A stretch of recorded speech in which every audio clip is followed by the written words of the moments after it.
girlfriend is a crack baby or crack? She lives in a crack house.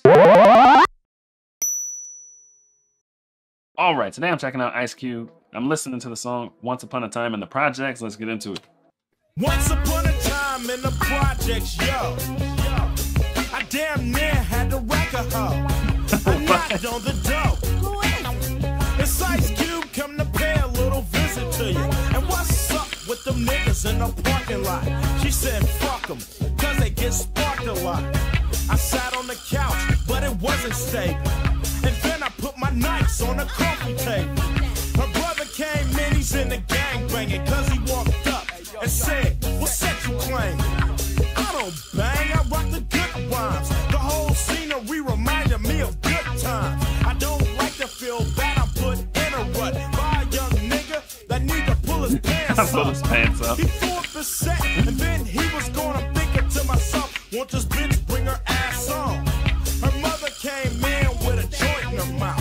They fired up the sets, it was sex, no doubt. She said, please excuse my house and all that.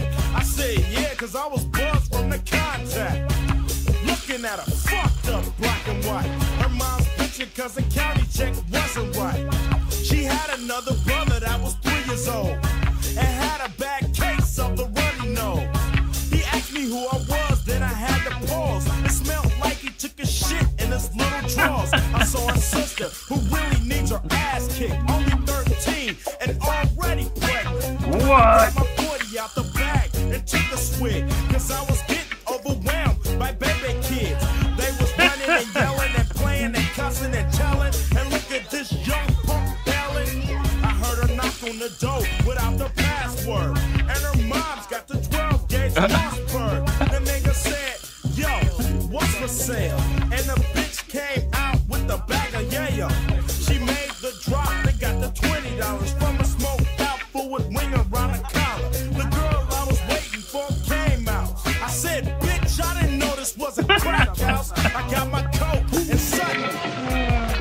Okay, what is going on next? Oh, it looks like the police come in. Dang it, I didn't want to see that. I want to pause it. We're over halfway.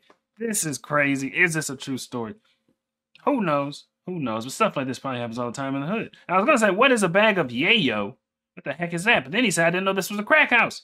So I guess his girlfriend is a crack baby or crack. She lives in a crack house. The mom is selling crack and whatnot. What in the heck?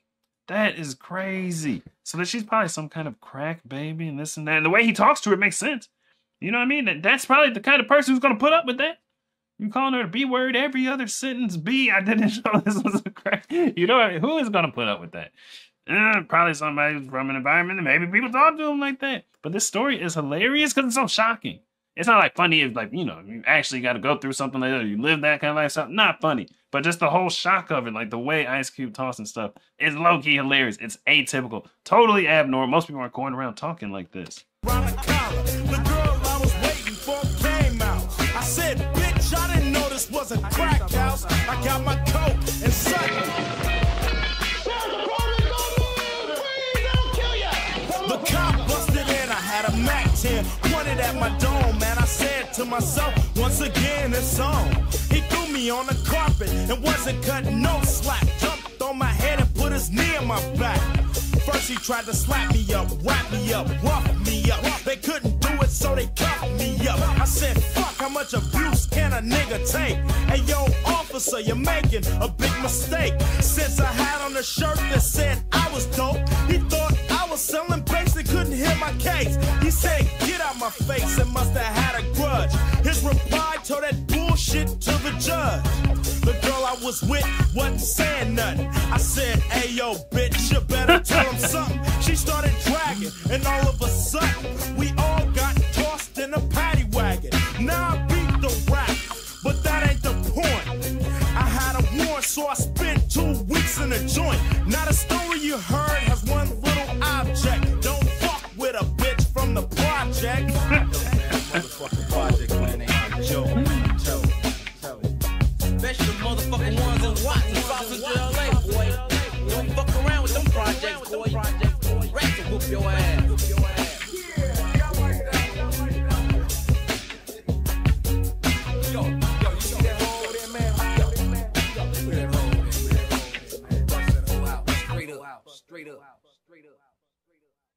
I can't help but wonder if this is a true story or not. It could be. You never know what people have gone through. It's just so crazy. It was just so crazy the way everything unfolded in the hands of getting arrested for selling crack. He happened to wear a shirt that says, I am dope or whatever. He's at a house where they're selling dope. Who knows? Maybe for entertainment purposes only. But it had a good message. You know what I mean? It had a good message at the end. Don't date a chick from the projects. And it's not that if you're from the projects, you're undateable. But, you know, it's kind of like a class thing. People usually date someone who grew up a similar way to them because that's who you can relate to more so than even race. You know what I mean? You can more so relate to people who kind of grew up in the same socioeconomic situation that you grew up in. So I wouldn't even know how to move in the projects. You know, I'd probably die day one. Try to date someone from the project. I don't know. What can I do? What can I not do? What's okay to say? You know what I'm saying? I know nothing about that culture. Even if the projects are the same color as me, I feel like it's the whole socioeconomic thing where it's like it's just kind of easier to date people who grew up similar to you. I feel like that's the message. I don't know. Tell me, man, what do you know? What do you know? Me and my boys on the road. We to go. She told me, boy, you to go. Like, I don't know.